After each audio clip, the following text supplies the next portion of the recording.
अस्सलाम वालेकुम नाज़रीन, the mountain diaries with Sarish Kanwal के स्पेशल एपिसोड के साथ मैं आज आपकी खिदमत में हाजिर हूँ। और आज जो हमारे साथ गेस्ट मौजूद है मिस निशा सुल्तान, पाकिस्तान वुमेन नेटबॉल टीम की कैप्टन है। आप वापडा के लिए खेलती हैं और गिलगित बल्तिस्तान का नाम एक दफ़ा फिर रोशन करके आई हैं, क्योंकि पाकिस्तान की जो नेटबॉल टीम है ये उनकी सरपरस्ती कर रही थी और उन्होंने सिंगापुर में जाकर रिसेंटली मैच जीता है और ये अभी अपने आबाई गाँव में मौजूद है। और आज हम इनके पास आए हैं, इनसे इनकी लाइफ जर्नी के हवाले से जानेंगे। अस्सलाम वालेकुम, welcome to the show Nisha Sultan. Thank you so much. कैसी हैं आप? अल्हम्दुलिल्लाह, आप कैसी हैं? सबसे पहले तो बहुत बहुत मुबारक हो आपको। Thank you so much. अच्छा, कैसा लग रहा है जीत के आई हैं? मतलब आप जब भी गई हैं, मैं तो आपको फॉलो करती रहती हूँ सोशल मीडिया पे भी, तो मैंने कभी आपको वो हारने वाली पोस्ट नहीं देखी, हर दफ़ा जीत के आती है, क्या वजह है? अच्छा सरिश, मैं पहले नेशनल लेवल पे खेलती थी। मैं पाकिस्तान वापडा के लिए खेलती हूँ और पाकिस्तान वापडा 3 साल से नेशनल चैंपियन है, तो आपने वही पोस्ट देखी होगी। तो ये जो है सिंगापुर का जो टूर्नामेंट था वो मेरे लिए मतलब एज इंटरनेशनल प्लेयर पहला एक्सपीरियंस था। और अल्हम्दुलिल्लाह मैंने इतना एक्सपेक्ट नहीं किया था कि पहले मैं पाकिस्तान टीम में आऊँगी, उसके बाद मैं पाकिस्तान टीम की कैप्टन बनूँगी, उसके बाद हम जीत के आएंगे। अल्हम्दुलिल्लाह हमारा बहुत अच्छा एक्सपीरियंस रहा, हम गए और हमें बहुत अच्छा एक्सपीरियंस मिला और हम जीत के वापस आए। That's amazing. इतनी यंग एज में एकदम मज़े का कैरियर आपका जा रहा है, तो कैरियर का आगाज़ कैसे हुआ? इंटर में मैंने यहीं से किया, अपने गांव से, गिलगित बल्तिस्तान से किया। गज़र हायर सेकेंडरी स्कूल से मैं इंटर करके यहाँ से गई हूँ। बचपन से स्पोर्टी थी मैं ना, आई नो यू। स्पोर्ट्स वगैरह में मतलब मैं बहुत इंटरेस्टेड थी, शुरू से थी। वो प्लेटफॉर्म नहीं मिलने की वजह से ना शायद मेरा जो ये टैलेंट था दबा हुआ था। तो मुझे जो कॉन्फिडेंस मिला था वो मुझे अपने कॉलेज से, स्कूल से, गज़र हायर सेकेंडरी से मिला था। मैं विंटर वेकेशंस लगती रहती थी, सॉरी विंटर कैंप्स हमारे लगते रहते थे, आप भी आती थी, आपको पता होगा। मैं मेल टीचर्स के साथ खेल रही होती थी। इवन हाशिर फाउंडेशन में हॉस्टल में जो आप हम बैडमिंटन खेलते थे। तो स्पोर्ट्स का आपका जो आगाज़ मैंने यहीं से अपने स्कूल और कॉलेज से किया। हाँ, इवन पहले भी हम खेलते रहते थे। हमारा जो गांव था वहाँ से मैंने 9th क्लास तक मैंने वहीं से पढ़ा है। तो वहाँ पे शहीद आलम शहीद पब्लिक स्कूल के नाम से स्कूल है, वहाँ पे स्पोर्ट्स डे होता था हर सैटरडे को। ब्रेक के बाद हमारा स्पोर्ट्स होता था पूरा, तो हम तब भी खेलते थे, लेकिन इतना पता नहीं था स्पोर्ट्स को कैसे खेलना है। लाइक एक स्ट्रेटजी होती है, राइट, उसके मुताबिक आप लोग खेलते हो। तो हम बस क्रिकेट खेलते थे, ऐसे रैंडम खेलते रहते थे। और मुझे बड़ा होता था कि यार मैं हर स्पोर्ट्स में घुस जाऊँ, हर स्पोर्ट्स में खेलूँ। तो उसके बाद मैंने पढ़ाई तो वहाँ पे अच्छी होती थी, लेकिन मैंने बोला को करिकुलर एक्टिविटीज़ में भी अब मैं अपने आप को इन्वॉल्व करूँ। तो वहाँ चूँकि वहाँ पे ऐसी कोई अच्छी फैसिलिटीज़ थी नहीं, तो फिर मैंने गज़र हायर सेकेंडरी के बारे में सुना। वहाँ पे स्टूडेंट्स पे न सिर्फ पढ़ाई पे और भी बहुत सारी चीज़ें हैं जिन पे काम होता है। इनके गज़र हायर सेकेंडरी के बारे में मैंने बहुत सुना। उसके बाद फिर मैंने गज़र हायर सेकेंडरी स्कूल में एडमिशन लिया। उसके बाद जो मुझे कॉन्फिडेंस मिला है वो सारा मतलब मैंने गज़र हायर सेकेंडरी के टीचर्स से लिया। गज़र हायर सेकेंडरी के टीचर्स ने ना बहुत they should proud on you as well. So मैंने आप बचपन से नोटिस किया आप को करिकुलर एक्टिविटीज़ में भी बड़ी एक्टिव रही हैं, कैंप्स हो, हाइकिंग्स हो। सो मेरी और आपकी मुलाकात भी एक कैंप में ही हुई थी, राइट? सो क्या इन को करिकुलर एक्टिविटीज़ ने आपके एजुकेशन से हट के क्या इन्होंने मदद किया और आज आप इतने आपका कैरियर इसी में चल रहा है? तो इसके हवाले से बताइए और साथ ही ये बताइए कि एजुकेशन आपकी अभी चल रही है। जी जी बिल्कुल, मैं मॉर्निंग जॉब करती हूँ, उसके साथ मैं इवनिंग में यूनिवर्सिटी पढ़ती हूँ। तो आपने जो इसकी बात की, को करिकुलर एक्टिविटीज़ की बात की, मैं बचपन से ना सोशल ज़्यादा, मुझे गज़र हायर सेकेंडरी स्कूल से बेस्ट सोशल स्टूडेंट का अवार्ड भी मिला हुआ है। तो मैं इधर उधर भागना, खेलना कूदना ये ज़्यादा करती थी, इन चीज़ों में ज़्यादा इंटरेस्टेड थी। तो मेरी अम्मी जो होती हैं मुझे बार बार बोल रही होती पढ़ाई करो, पढ़ाई इंपॉर्टेंट। मैं ज़हीन बहुत थी, मैं जो लेक्चर्स वगैरह होते हैं वो जल्दी पिक कर लेती थी और टेस्ट वगैरह एग्ज़ाम में भी कवर कर लेती थी। मतलब इतनी पढ़ाकू नहीं थी मैं, जो होता है ना किताबी कीड़ा जो बैठ के पढ़ता, मैं वो नहीं थी।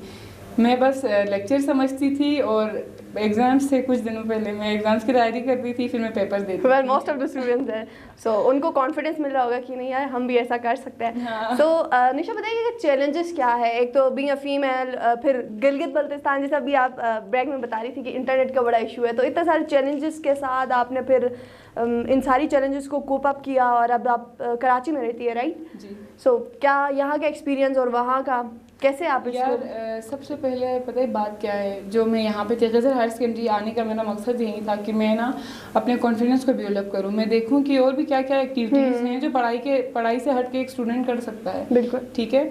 तो इधर आई, उसके बाद मैं बहुत सारी सोशल चीज़ों में मैं इन्वॉल्व थी। मैंने बताया जैसे मैं स्टूडेंट काउंसिल की प्रेसिडेंट रही हूँ गज़र हायर सेकेंडरी स्कूल की, और ये गेम्स वगैरह में मैं ज़्यादा इन थी। तो यहाँ जैसे मैं बता रही थी जो हमारा कैंप लगता था, उसके लिए मैं अपने आप को, सर्दियाँ ज़्यादा होती जैसे कि पहाड़ी इलाका है ना हमारा, तो बहुत कम स्टूडेंट जो ऐसे होते हैं जो पढ़ाई के लिए मोटिवेट होके आते हैं। तो मैं उन स्टूडेंट्स में थी जो मतलब जो टीचर्स हमारे वॉलीबॉल खेलते थे, मैं उनके साथ वॉलीबॉल खेलती थी। मैं उनको बोलती थी सर मुझे भी खेलना है, प्लीज़ मुझे भी सिखाएं, मुझे बहुत सर्दी लगती है तो मुझे भी अपने आप को गर्म रखना है। तो उन्होंने मुझे मना नहीं किया था, हमेशा उन्होंने बोला था आप आएँ हमारे साथ खेलें, हम आपको सिखा देंगे। तो मैं उनकी ना एक टीम पार्टनर बन गई थी। जैसे कोई प्लेयर कम होता था तो वो मुझे बुला लेते थे। तो मैं उसी चीज़ से ना अपने आप को मोटिवेट करने के लिए विंटर क्लासेस लेने भी जाती थी। उसके बाद फिर मुझे वॉलीबॉल खेलने का बड़ा शौक़ था यहाँ पे ना। तो मैं जब यूनिवर्सिटी के लिए जा रही थी तो फिर मैंने सोचा था मैं कराची में जो कि बहुत अच्छे प्लेटफॉर्म्स होते हैं, एकेडमीज़ वगैरह होती हैं, तो मैं कोई एकेडमी ज्वाइन कर लूँ, चाहे वो बैडमिंटन हो, वॉलीबॉल हो या कोई भी गेम हो। फिर मेरी बड़ी सिस्टर ने मुझे बताया कोई तुम ऐसी गेम देखो जिसमें फ़िज़िकल एक्टिविटी ज़्यादा हो, ताकि तुम मेंटली भी सही रहो और तुम्हारी फ़िज़िकल हेल्थ भी सही रहे। क्योंकि मैं थोड़ा सा मेरे फादर के डेथ के बाद थोड़ी सी डिस्टर्ब हो गई थी, तो मेरी तबीयत थोड़ी सी ख़राब रहती थी, मेंटली भी और फिज़िकली भी।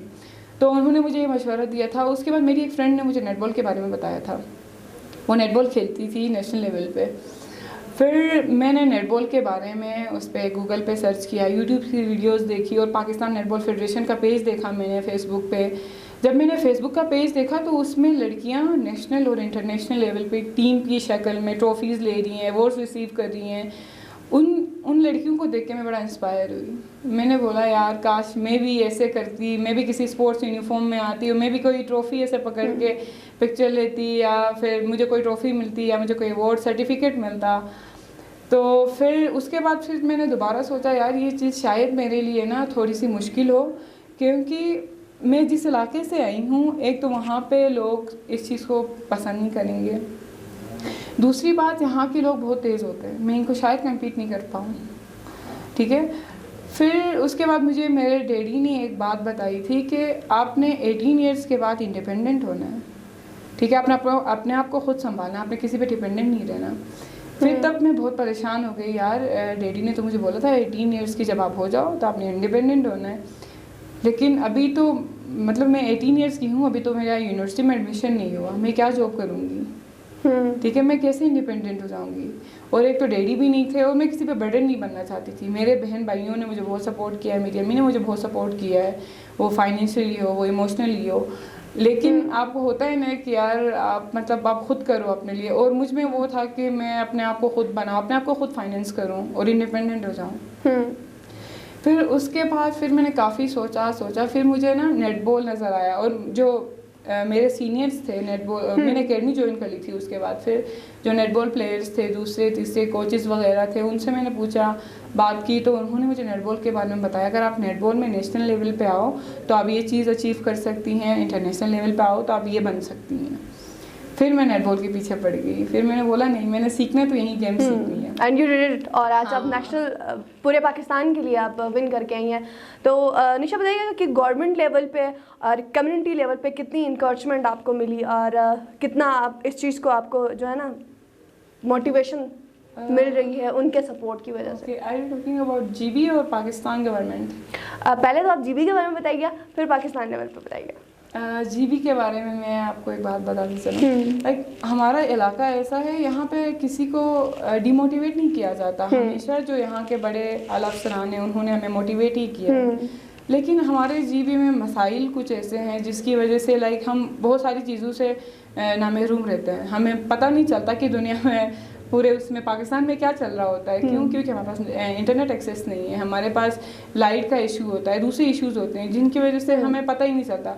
जो मेरी इंटरनेशनल अचीवमेंट थी इसका भी बहुत सारे लोगों को, जीबी के बहुत सारे लोगों को नहीं पता था। जब हम जीत के वापस आए थे तो बहुत सारे लोगों ने हमें अप्रिसिएशन दी थी। ठीक है, हमें एयरपोर्ट पे बहुत अच्छा रिसेप्शन मिला था, उसके बाद बहुत सारी मुबारकबादियाँ मिल रही थी, और नेशनल न्यूज़ चैनल वाले मुझे इनवाइट कर रहे थे, जो कि मैं पाकिस्तान टीम की कैप्टन थी। और उनके लिए सबसे बड़ी बात ये थी, वो इस चीज़ को हाईलाइट कर रहे थे कि मेरा ताल्लुक जीबी से है, गिलगित बल्तिस्तान से है।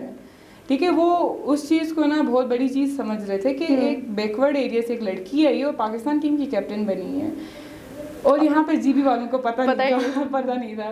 क्यों? क्योंकि यहाँ पे इंटरनेट एक्सेस नहीं है। उसके बाद फिर मुझे समझ में नहीं आया कि यार मतलब वहाँ से मुझे कोई अप्रिसिएशन नहीं मिली और मैं कैसे उनको बताऊँ। और फिर मतलब लकीली कुछ लोगों ने इंटरनेट पे शायद देखा, और जो मैंने अपने फेसबुक पे न्यूज़ वगैरह शेयर की थी वो देखी, फिर यहाँ पे मतलब वो बात शेयर होने लगी। उसके बाद फिर मुझसे कुछ लोगों ने पूछा कि आप जीबी कब आ रही हैं, और ये डिप्टी स्पीकर साहब नज़ीर अहमद साहब जो हैं उन्होंने मुझे बड़ा अप्रिशिएट किया। उन्होंने पहले फेसबुक पे भी किया था।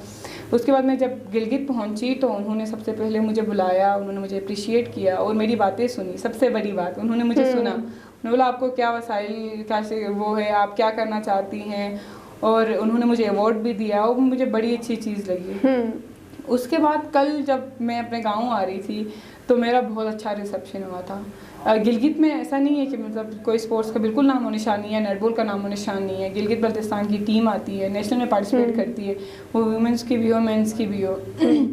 और मतलब मसला यहाँ पे ये है कि हमारी प्रॉपर ट्रेनिंग नहीं हो रही होती। ठीक है, प्लेटफॉर्म्स की कमी। हाँ, प्लेटफॉर्म्स की कमी है। ये लोग बेचारी यूनिवर्सिटी से उठ के जैसे इनको कॉल आती है कि हमारी नेशनल चैम्पियनशिप होने वाली है तो आप लोग आ जाएं, तो ये बिल्कुल जमा हो जाती है एकदम से, फिर आती हैं वहाँ पे और आके जीबी को ये लोग रिप्रेजेंट करती हैं। मुझे ना उनको देख के थोड़ा सा बुरा लगता है यार कि गिलगित बल्तिस्तान में इतनी अच्छी लड़कियां हैं, हालांकि यही लड़कियां जो आती हैं पॉलिश हो जाएं, इन पे काम, उनको प्रॉपर ट्रेनिंग मिले, तो फिर जीबी की टीम से कोई अच्छी टीम वहाँ पे नहीं होगी।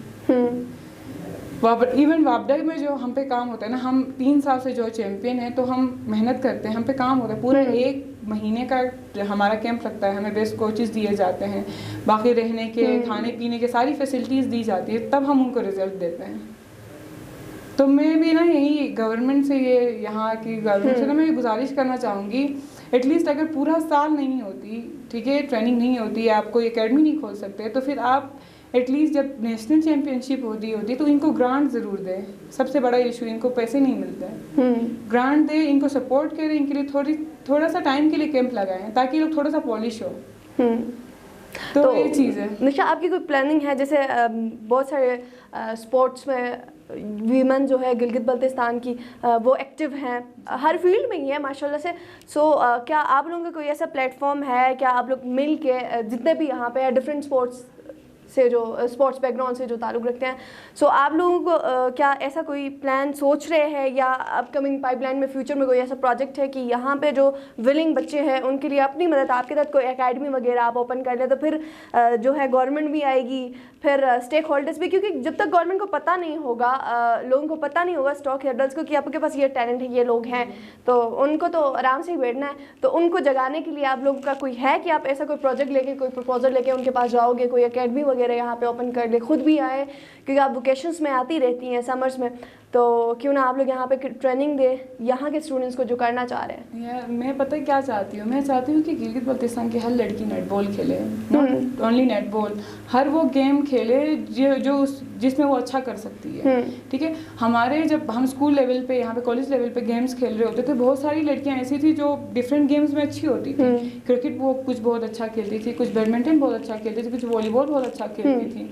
तो उन बच्चों को अगर पॉलिश किया जाए ना, तो फिर वो भी स्टार्स बन सकते हैं, वो भी नेशनल इंटरनेशनल लेवल पे गिलगित बल्तिस्तान को, पाकिस्तान को रिप्रेजेंट कर सकते हैं और जीत के आ सकते हैं। तो मेरी ना यही ख्वाहिश है कि मैं जीबी में लड़कियों के लिए स्पोर्ट्स का कोई एनवायरनमेंट, कोई जिम्नेजियम बनाओ जिसमें सारी लड़कियां फ्रीली आके खेलें, उनके ऊपर कोई सोसाइटी का दबाव नहीं हो कि तुम लड़की हो तुम नहीं खेलोगी, या तुम्हारी ड्रेसिंग ऐसी नहीं होनी चाहिए। चलो एटलीस्ट अगर शलवार कमीज हमारी पहचान है, ठीक है, हमने जीबी में ट्रैक सूट वगैरह में हम नहीं चल सकते, तो हम एटलीस्ट उस जिम्नाजियम के अंदर जाके चेंज तो कर सकते हैं। जिम्नाजियम बंद होगा, अंदर हम खेल तो सकते हैं, अगर हमें फैसिलिटीज़ प्रोवाइड हो, हमारे पास प्रॉपर जिम्नाजियम हो, अंदर कूलिंग वगैरह की सिस्टम, सारा सिस्टम लगा हुआ हो, चेंजिंग रूम हो, तो हम बिल्कुल कर सकते हैं।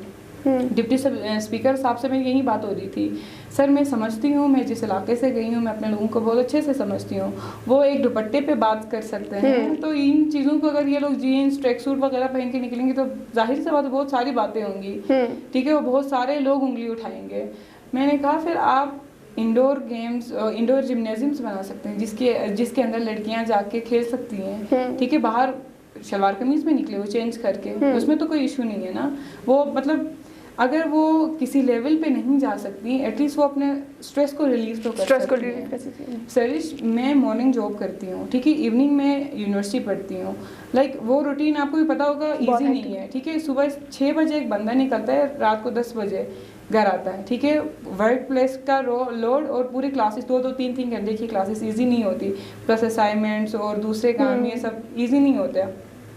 तो इसके बाद तो मुझे वीकेंड्स पे रेस्ट करना चाहिए, है ना। लेकिन वो जो स्ट्रेस होता है ना पूरे हफ्ते का, मैं जब एकेडमी जाती हूँ और मैं जब अपनी ट्रेनिंग करती हूँ, नेटबॉल खेलती हूँ, वो सारा मेरा स्ट्रेस रिलीव हो जाता है, मैं थकती नहीं हूँ। तो आजकल हमारी जीवी में जो लड़कियां हैं, जो यूथ है हमारी, वो स्ट्रेस का शिकार हैं, डिफरेंट मसाइल का शिकार है, बिल्कुल, ठीक है। और ये इस चीज़ की मेन वजह यही इनके पेरेंट्स में और इनमें जो है ना गैप है। ये अपने पेरेंट्स से चीज़ें शेयर नहीं करते, ठीक है। हमारी जीबी का मेन मसला यही है। अगर पेरेंट्स और बच्चे क्लोज आ जाएं, ठीक है, इनके बीच के जो वो होती हैं जनरेशन गैप जो होती है वो दूर हो जाएं, और फैमिलीज और माँ बाप इनको सपोर्ट करेंगे ना, कोई भी लड़की कुछ भी कर सकती है, आगे जा सकती है किसी भी फील्ड में, not in sports only. I think same as with you, क्योंकि आपके पास फैमिली सपोर्ट थी, आपने कहा आपकी बहन ने आपको गाइड किया, आपकी मदर ने सपोर्ट किया, तभी जाके इस लेवल पे पहुंची है। बहुत सारी गर्ल्स हैं जिनको शौक है वो निशा सुल्तान बने, वो नताशा सुल्तान बने, बट दे कैंट, क्योंकि वो फैमिली सपोर्ट वो नहीं मिलता।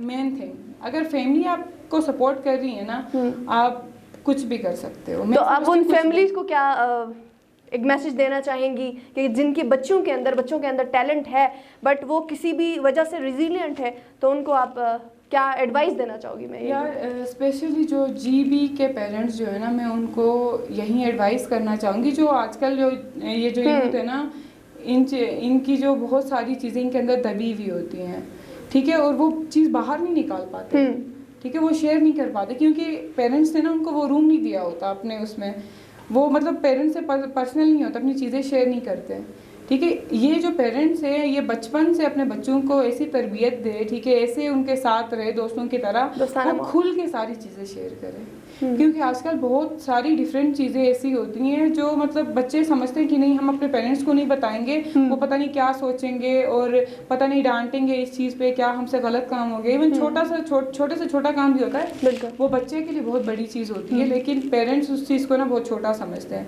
और उसी छोटी चीज़ से जो बच्चा होता है ना, वो बहुत बड़ी स्ट्रेस का शिकार हो सकता है, ठीक है। तो मैं उनको यही पैगाम देना चाहूँगी, अपने बच्चों के बीच में और उनके बीच में जो गैप है ना, वो गैप क्लियर करें और अपने बच्चों को सपोर्ट करें। वो सिर्फ पढ़ाई में नहीं, वो डिफरेंट चीज़ों में उससे पूछे कि वो क्या करना चाहता है, ठीक है, कि वो किस चीज़ में इंटरेस्टेड है। मैं जब यहाँ से कराची गई थी, शिफ्ट हुई थी पढ़ाई के लिए, तो मेरी बहन ने मुझे बोला था, देखो निशा, पढ़ाई इज़ नॉट ओनली थिंग, ठीक है, तुम और भी बहुत सारी चीज़ें कर सकती हो। मैंने ये नहीं है कि मैंने सिर्फ जाते के साथ ही मेरे स्पोर्ट्स में मेन रोल हुई, मैं और बहुत सारी चीज़ें ऐसी जो मैंने ट्राई की है। मैंने गिटार बजाया है, मैंने कंप्यूटर का काम सीखा है, मैंने मेकअप इवन सीखा है, ये सारे कोर्सेज़ किए, लेकिन उसके बाद कोर्सेज़ करने के बाद मैंने बोला नहीं यार, ये मेरी फील्ड नहीं, इसमें मैं नहीं अच्छा कर सकती। उसके बाद जब फिर मैंने नेटबॉल सीखा, स्टार्टिंग में तो मैंने नेटबॉल का भी नहीं सोचा था यार, ये तो बहुत मुश्किल गेम है, ठीक है, ये इसके तो मुझे ये चीज़ें, ये जो रूल्स रेगुलेशन मुझे ये समझ में नहीं आ रही, तो मैं आगे बढ़ूंगी भाई, इसमें मैं कैसे अच्छा करूँगी। उसके बाद फिर मैं एक चीज़ ठान लेती हूँ तो मैं कर लेती हूँ, फिर सेपरेट एक्चुअली जी। उसके बाद मैंने कहा नहीं, ये हो सकता है। फिर मैं दिन रात बैठ के यूट्यूब पे वीडियोस देखती रहती थी, वो ऑस्ट्रेलिया की हो, न्यूजीलैंड की हो, पाकिस्तान टीम की हो। फिर उसके बाद फिर यही चीज़ें ना मैंने मतलब बहुत कम वक्त में मैंने नेटबॉल सीख लिया था। नेटबॉल है एक मुश्किल गेम, बास्केटबॉल से मिलती जुलती गेम है, लेकिन थोड़ा सा मुश्किल है, इसमें रूल्स रेगुलेशंस ना थोड़े से टफ होते हैं। उसके बाद मैंने सीख लिया, कोई चीज़ नामुमकिन नहीं होती, कोई चीज़ नामुमकिन नहीं होती। और यही चीज़ मेरी बहन मुझे बताती थी, मैं उनको घर आके नहीं बोलती थी यार बाजी वो तो बहुत मुश्किल गेम है, मैं कैसे करूँगी, इवन मुझसे इतना भागा नहीं जाता, छोटी छोटी लड़कियाँ होती वो इतना तेज़ भागती हैं। फिर मेरी बहन मुझे डांटती थी, मुझे बोलती थी तुम मेरे साथ मॉर्निंग वॉक पे चलो, तुम रनिंग पे चलो, थोड़ी सी फिजिकली एक्टिव हो जाओगी तो फिर तुम कर सकती हो। ऐसे उन्होंने मुझे मोटिवेट किया, मेरी अम्मी ने मुझे मोटिवेट किया, भाई ने मुझे मोटिवेट किया। फिर उसके बाद जाके मैंने ये अचीवमेंट हासिल की। तो मैं फिर यही कहूँगी सबसे मेन थिंग जो है ना, मेन चीज़ जो है फैमिली होती है और फैमिली का सपोर्ट होता है। अच्छा निशा सुल्तान बताइएगा कि ये जो आपका रिसेंट टूर्नामेंट हुआ है, क्या ये गवर्नमेंट ने ऑर्गेनाइज करवाया था या ये सेल्फ पे था? Sarish I don't think so. इसमें ना गवर्नमेंट की तरफ से हमें कोई सपोर्ट मिली थी। हमारी जो फेडरेशन है पाकिस्तान नेटबॉल फेडरेशन, ये मैंने आपको जैसे पहले भी बताया था, ये स्पेशली लड़कियों के लिए बहुत काम करती है, लड़कियों को आगे प्रमोट करने में। इज इट पब्लिक और is government? Semi government, no sorry कटे ये नहीं पूछो, आई डोंट नो। लेकिन ये प्राइवेट है, गवर्नमेंट से ना ये लिंक है। जैसे कोई इवेंट्स वगैरह करने होते हैं ना, सारे गवर्नमेंट वगैरह से एनओसी लेके करते हैं। जैसे ISSB? नहीं ऐसा नहीं है। Sorry I don't have any idea कि इज इट गवर्नमेंट और I don't think so it's government, लेकिन मतलब क्लियर नहीं है ना ये बात। फिर उनका तो मैं अभी दोबारा क्वेश्चन कर लेती हूँ। हाँ ये दोबारा। अच्छा निशा सुल्तान ये बताइएगा कि ये जो रिसेंट टूर्नामेंट हुआ है आपका सिंगापुर में जो विन करके आई है, is it from the government sponsor? आपको गवर्नमेंट ने किया था या ये प्राइवेटली आप लोगों ने खुद किया था? सर ये I don't think so government की तरफ से हमें कोई सपोर्ट मिली थी। ये पूरा टूर्नामेंट जो है हमारे फेडरेशन ने, पाकिस्तान नेटबॉल फेडरेशन ने हमारे लिए ऑर्गेनाइज़ किया था। जैसे कि मैंने आपको बताया था ब्रेक में कि पाकिस्तान नेटबॉल फेडरेशन एक वाहिद फेडरेशन है जो लड़कियों को इंटरनेशनल एक्सपोजर देती है, नेशनल और इंटरनेशनल एक्सपोजर देती है। ठीक है, तो ऐसा कोई टूर्नामेंट आता है, गवर्नमेंट की तरफ से सपोर्ट नहीं भी होती तो हमारी फेडरेशन जो है वो हमेशा हमें सपोर्ट करती है और हम टीम लाइक पाकिस्तान की टीम भेजने की कोशिश करती है। और इस बार भी ये पूरा जो टूर्नामेंट हमारा जो पूरा खर्चा हुआ था, इसका सारा हमारी फेडरेशन है, नेटबॉल फेडरेशन ने बेयर किया था। और नेटबॉल फेडरेशन एक वाहिद फेडरेशन है जिसकी लाइक अपनी एकेडमी है, एलीट एकेडमी फॉर गर्ल्स। मैंने भी उसी एकेडमी से सीखा है और वो ग्रास रूट लेवल से लड़कियों पे काम करते हैं और उनको इंटरनेशनल और नेशनल लेवल पे आते हैं। तो फीस स्ट्रक्चर वगैरह बहुत कम है, ना होने के बराबर है। 1500 क्या चीज़ है आजकल। अच्छा मींस कि कोई भी वहाँ जाके इजीली अपने टैलेंट को पॉलिश कर सकता है। तो मैंने भी पहले एडमिशन वहीं से, मैंने अपने करियर का आगाज़ लाइक नेटबॉल का आगाज़ मैंने वहीं से किया। That's amazing. आई विश कि ऐसी एकेडमी गिलगित बल्तिस्तान में भी हो। सबसे मेन चीज़ होती है फैमिली होती है, फैमिली का सपोर्ट होता है और जो चीज़ आप करने का जब ठान लेते हो तो वो फिर करके रहते हो। वो सेम रूल निशा सुल्तान ने अप्लाई किया और बहुत सारी निशा सुल्तान जो है गिजर में मौजूद है, हुंजा में मौजूद है, दियामर में मौजूद है, अस्तोर में मौजूद है। टैलेंट की कोई कमी नहीं है। अगर टैलेंट की कमी नहीं है, अगर किसी चीज़ की कमी है तो वो है प्लेटफॉर्म की। गवर्नमेंट से हमारी यही इल्तिजा होगी, निशा सुल्तान की भी यही दरख्वास्त थी कि खुदारा कोई तो प्लेटफॉर्म कुछ तो मुयसर करे ताकि इनका टैलेंट ज़ाया ना हो। निशा Sultan thank you so much. आपसे फिर इंशाल्लाह एक और दफ़ा फिर मुलाकात होगी जब आप एक और मैच जीत के आएंगी और उम्मीद है कि आप यहाँ की यूथ के लिए, यहाँ की वेमेन के लिए बहुत कुछ करेंगी। Thank you so much once again. तो नाज़रीन ये था आज का स्पेशल एपिसोड निशा सुल्तान के साथ। इसी के साथ गिजर टुडे में mountain diaries with Sarish Kanwar के प्रोग्राम के साथ मुझे दीजिए इजाज़त। इंशाल्लाह एक नए प्रोग्राम में एक नए गेस्ट के साथ फिर मुलाकात होगी। अल्लाह निगहबान।